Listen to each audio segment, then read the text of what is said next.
Hello! Magandang buhay! Sa ngayon po ay nandito tayo sa La Fiesta Taste of Filipino. Ngayon po ay malapit po ito sa MOA. Nandito po kami ngayon para mag-lunch. Na-treat lang po ako ng mga anak ko. Yung dalawa kong anak na nagtatrabaho sa Toyota at saka itong aking panganay na paalis papuntang Abu Dhabi bukas. Flight na po kasi niya. Ngayon, tinreat lang muna nila kami mag-lunch dahil paalis na nga yung anak ko. Ayan, para makapamasyal-masyal din dahil sobrang pagod at hectic nung mga nakaraang holiday. Kaya ayan, para hindi na raw magluto, dito na lang muna kami. At least makakapag masyal-masyal na rin. O ayan ang aking mister tsaka ang aking biyanan. Ayan. Dito kami kumain. Malapit ito sa MOA. Saka masasarap po yung pagkain nila kasi eat all you can. Kaya lang hindi mo naman makakain lahat sa dami ng pagkain. Siyempre hinay-hinay lang din. At siyempre higit sa lahat, maraming salamat po Panginoon sa lahat ng biyayang pinagkaloob mo sa amin. At sa 2023 na dumaan, lahat ng hindi magagandang nangyari ay iiwan na po namin Panginoon. At ngayon, pumasok na ang 2024. Dalangin ko po na maging maganda at maayos po ang pagpasok sa amin ng 2024. Bigyan nyo kami ng maayos na kalusugan na huwag kami magkakasakit. Kasama ng aking mga anak at buong pamilya, gabayan niyo po sila at ingatan na maging maayos ang kanilang kalagayan, lalo na aking panganay na nasa malayong lugar. Ingatan niyo po siya at ang aking anak. Ingatan niyo po silang lahat at gabayan. Salamat din po sa aking pamilya at sa aking mga pamangkin, sa aking biyanan. Ayan nga po pala. Dito naman tayo sa mga pagkain. Ayan, pinakita ko po sa inyo yung mga pagkain na maraming variety pagpipilian po.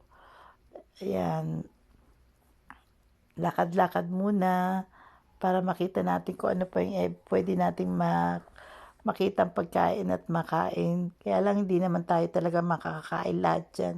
Kasi pa konti-konti lang dahil konti pa lang busog ka na. Ayan. Yung apo ko walang ginawa kundi magtatakbo. Konti lang ang kinain. Ganyan po yan kapag marami nakikitang tao at lumabas. Ayan, hindi mo siya mapapakain ng maayos. Hindi katulad pag nasa bahay kami, talaga marami siyang nakakain. Pero pag nasa labas ka, hindi mo siya mapakain ng maayos kasi mas gusto niyang maglaro. Po, ayan.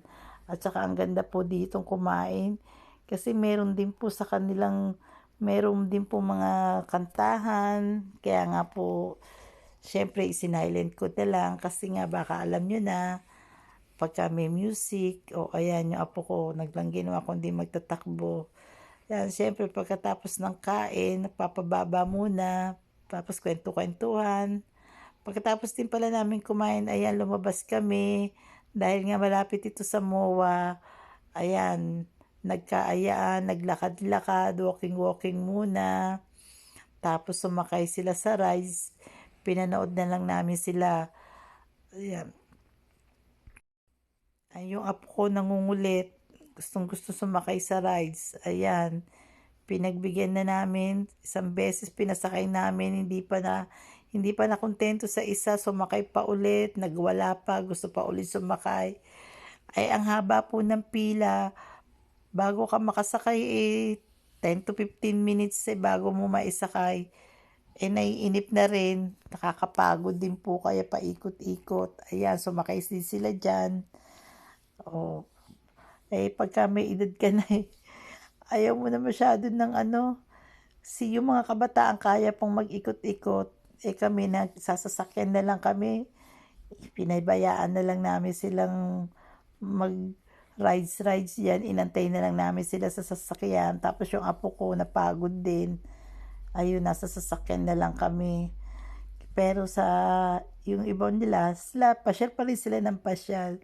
Shout out nga po pala sa aking mga ka-YT friends. Maraming salamat po. At sa akin ng mga nagtiwala na magpa-member, hindi ko na po kayo i-mention. Thank you very much po. At sa walang sawang pag-support niyo po sa akin, thank you very much po, Coach Mike, Sis Pe, Sis Ed, at sa Team Dabber Cats po, thank you very much po. Sis Flor, Sis MB, Sis Jean, bye-bye po.